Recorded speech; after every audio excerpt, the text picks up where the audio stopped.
The Zephyrian chancellor adjusted his ceremonial throat sacs with the kind of pompous precision that suggested he believed the universe revolved around parliamentary procedure, which, considering the current state of galactic politics, wasn't entirely wrong, just remarkably short-sighted. "Order, order," he wheezed through his translator, the device struggling with the complex harmonics of bureaucratic authority mixed with what could charitably be called enthusiasm. "We convene today to address Petition 847 Alpha Tertiary, submitted by the... He paused, consulting his datapad with the theatrical confusion of someone who'd clearly rehearsed this moment. "The Sol 3 Collective." "Just call them humans, Vexai," muttered the Carathian delegate, her chitinous plates clicking with irritation. "We all know why we're here." The human representative, a woman whose unremarkable appearance had been the subject of considerable speculation among the more paranoid species, sat quietly in the observation section, hands folded, expression unreadable. She'd been sitting there for 3 hours without so much as shifting position, which had unnerved the Trelaki delegation to the point where they'd started a betting pool on whether she was actually alive. "The question before us today," continued Chancellor Vexai, warming to his theme, "is whether to grant these humans associate membership in our glorious confederation." "Glorious?" The hegemony representative laughed, a sound like grinding metal. "Have you seen their weapons specifications? They're still using chemical propellants. Chemical, like some sort of medieval..." "Actually," the human said quietly, speaking for the first time, "we're not applying for membership." The chamber fell silent, with the particular quality of quiet that suggests several hundred highly intelligent beings have just realized they might have been operating under a fundament. "I beg your pardon." Chancellor Vexay's throat sacs deflated slightly. "Membership," the human repeated, as if explaining to a particularly slow child. "We're not applying for it. That's not what Petition 847 Alpha Tertiary requests." The Carathian delegates' plates stopped clicking. The Trelaki delegation stopped their betting entirely. Even the hegemony representative, whose species prided itself on never showing surprise, managed to look vaguely perplexed. "But..." The Chancellor consulted his datapad again, this time with genuine confusion rather than theatrical flair. "The heading clearly states, 'Request for consideration of Sol 3 collective status within Galactic Confederation framework.' Correct. Which is membership." Now, the silence stretched longer this time, filled with the subtle sounds of several dozen species trying very hard not to admit they might have made an error. The kind of error that, in galactic politics, tended to have consequences measured in light years and body counts. "Then what?" asked the Carathian delegate, her voice carefully controlled. "Are you requesting?" The human smiled. It wasn't a particularly warm expression, nor was it threatening. It was the kind of smile that suggested someone had been waiting patiently for exactly this question, possibly for months. Administrative oversight.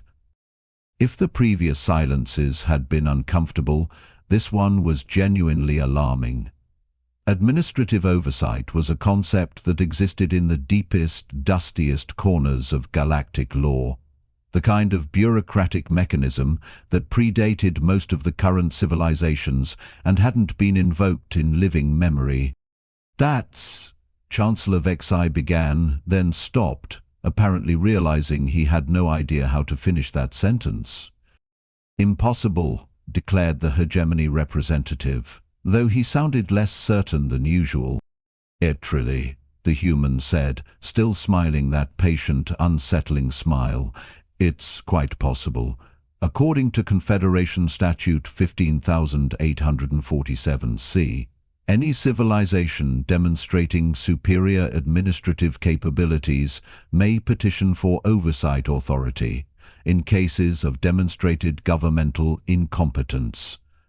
The betting pool among the Trilaki delegation resumed with sudden, desperate intensity. "And you believe," the Carathian delegate said slowly, "that we've demonstrated incompetence?" "Well," the human replied, consulting her own datapad with unhurried precision, "you did just spend 3 hours debating whether to grant us something we never asked for, while simultaneously ignoring what we actually requested, so, yes, I'd say that qualifies." Chancellor Vexai's throat sacs made a sound like a deflating balloon orchestra. The emergency recess lasted exactly 14 minutes, long enough for every delegation to frantically consult their legal databases and discover that, yes, Confederation Statute 15,847C did exist, and no, nobody had bothered to read it in approximately 3,000 years. "This is preposterous," announced the Vorthan Prime Minister upon reconvening, his crystalline exoskeleton flickering with agitation. "Humans have barely achieved interstellar travel. Their largest vessel is what, 200 meters? 237, the human corrected helpfully, though I'm curious why vessel size matters for administrative competency. "Because," the Prime Minister continued, his crystals now strobing with indignation, "administrative oversight requires demonstrated superiority in organizational management, resource allocation, and conflict resolution. Your species fights wars over colored cloth and imaginary territorial boundaries, whereas your species," the human replied, "once declared a 70-year trade war because someone delivered cargo containers in the wrong shade of blue." The Vorthan delegation's collective crystalline structure dimmed considerably. "That was a significant cultural misunderstanding," muttered their trade attaché. "I'm sure it was." The human's tone suggested she found their cultural sensitivities absolutely fascinating. "Tell me, how many forms did your delegation file to attend today's session?" "I fail to see how that's relevant." "Humor me." The Prime Minister's crystals flickered uncertainly. "The standard diplomatic package, attendance certification, dietary requirement notifications, security clearance confirmations, translator licensing, 47 documents total," interrupted the Carathian delegate, who'd been furiously checking her own files. "We all filed 47 documents." "Interesting." The human made a note. "We filed one." This announcement generated the kind of stunned silence typically reserved for revelations about the heat death of the universe. "Old form?" The Chancellor's throat sacs had apparently given up all pretense of dignity. "That's impossible. The minimum procedural requirement for diplomatic Petition 847 Alpha Tertiary serves as comprehensive notification under Emergency Protocol 7. The human's voice remained maddeningly calm. "A single document covering all necessary authorizations for civilizations operating under administrative crisis management." Administrative crisis management? The hegemony representative's mechanical voice rose several octaves. "We are not in crisis management." "You are now." The pronouncement hung in the air like a particularly ominous storm cloud. Several delegations began whispering frantically among themselves, while others consulted legal databases with the desperate energy of beings who suddenly suspected they'd wandered into a trap. "Explain," demanded the Carathian delegate. "Simple. By calling this session to vote on something we never requested, you've triggered Statute 15,847's automatic review protocols. The moment you officially reject our non-existent membership application, which you're clearly planning to do, the Confederation enters administrative receivership pending competency evaluation." The Trilaki delegation had stopped betting entirely and were now engaged in what appeared to be synchronized hyperventilation.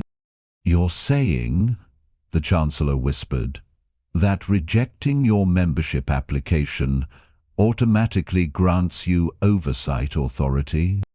I'm saying that rejecting an application we never submitted demonstrates such catastrophic administrative incompetence that oversight becomes mandatory.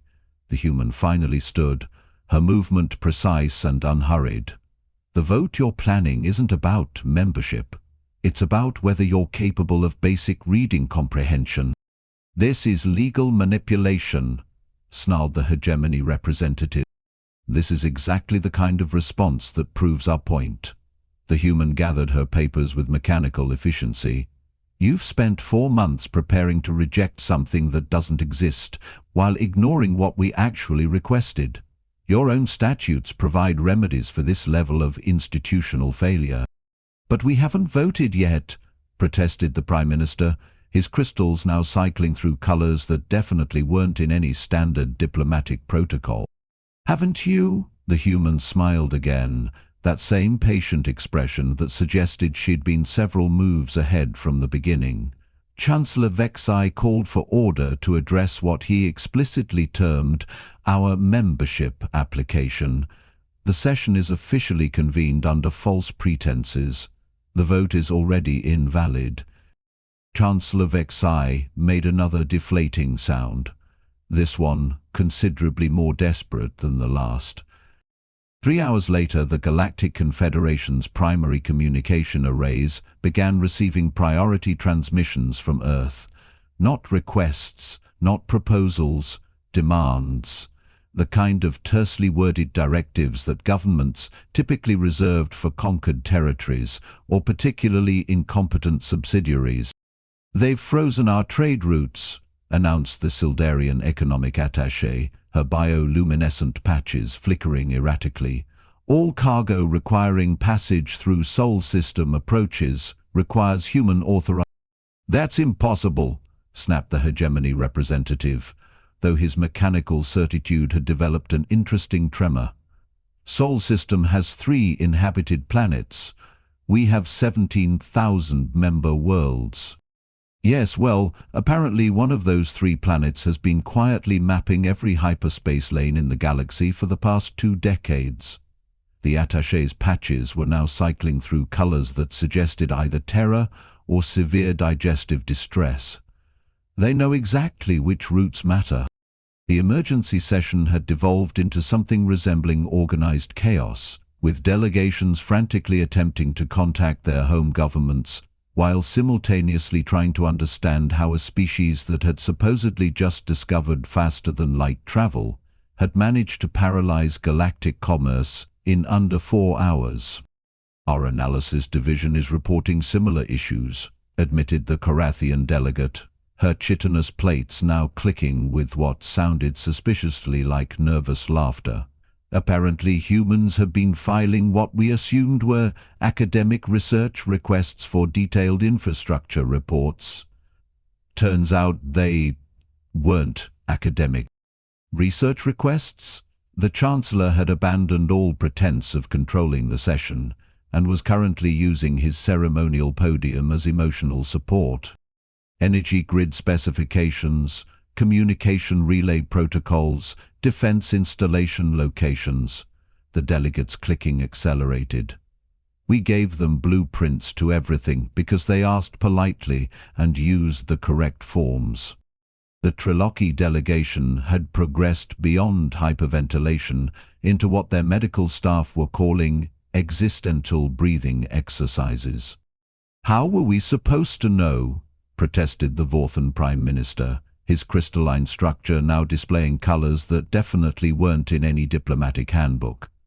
They cited legitimate academic curiosity provisions, very thorough paperwork. Thorough, repeated the human representative, who had remained seated throughout the chaos with the serene expression of someone watching a particularly predictable natural disaster. You might say we're good at paperwork. This is extortion, declared the hegemony representative. This is administration, she corrected. You wanted to vote on our competency. We're demonstrating it.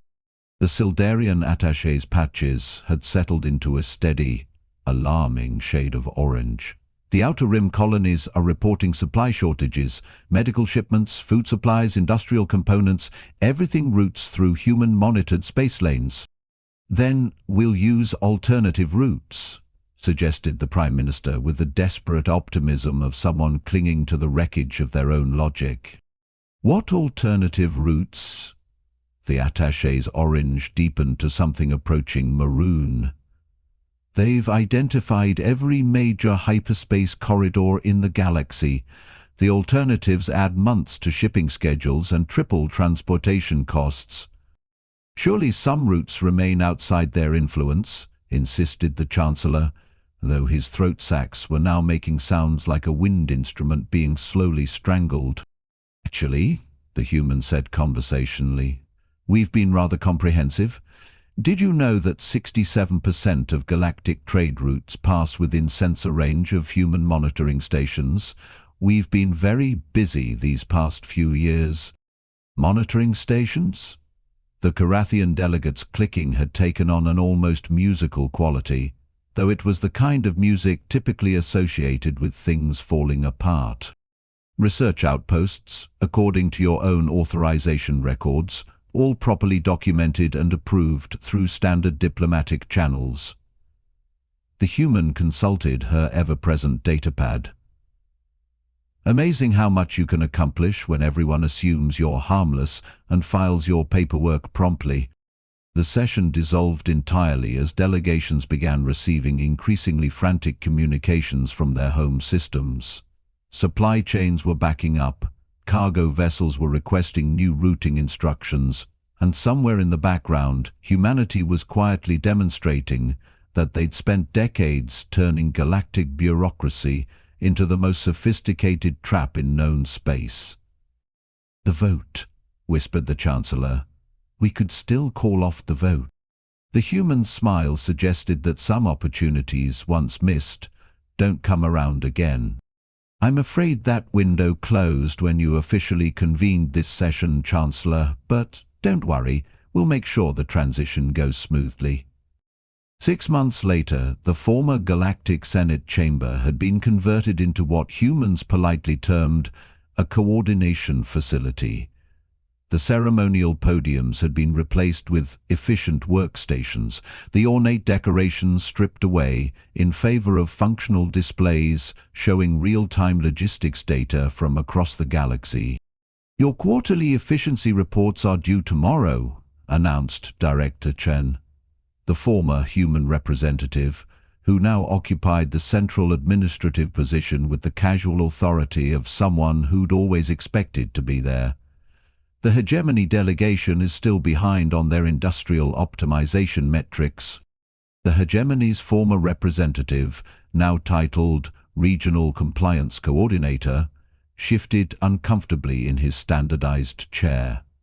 Our manufacturing processes have improved 17% since implementation of human oversight protocols. 18.3% would meet baseline expectations. Director Chen's tone carried the kind of polite disappointment that somehow felt worse than outright criticism. The Carathian sector achieved 22% improvement with similar resources. The Carathian former delegate, now logistics integration specialist, managed what might have been interpreted as smugness if her species possessed the appropriate facial muscles. Efficiency comes naturally when you stop fighting the system. Speaking of fighting systems, Director Chen continued, consulting her tablet with the methodical precision that had become terrifyingly familiar to every surviving member of the former Senate. We've received concerning reports about unauthorized trade negotiations in the Outer Rim.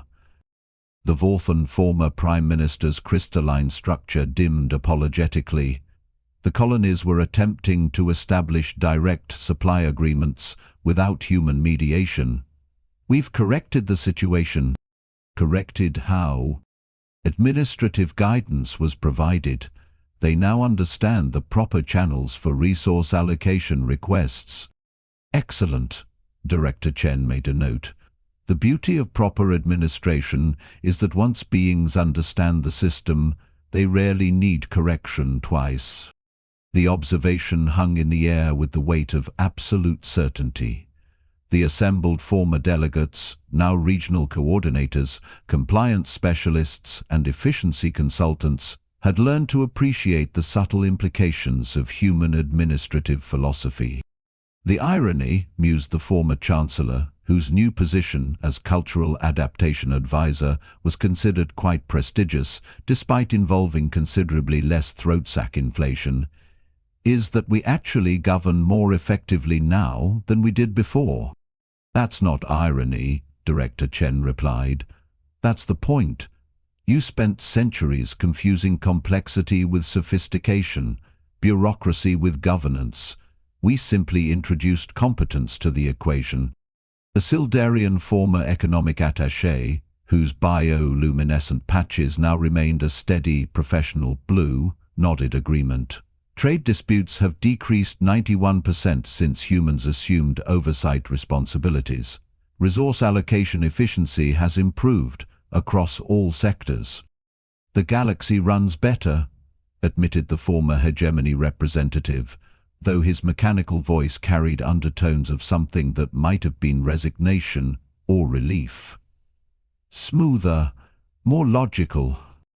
Because, Director Chen said, finally looking up from her tablet to survey the assembled coordinators, we read the fine print, all of it.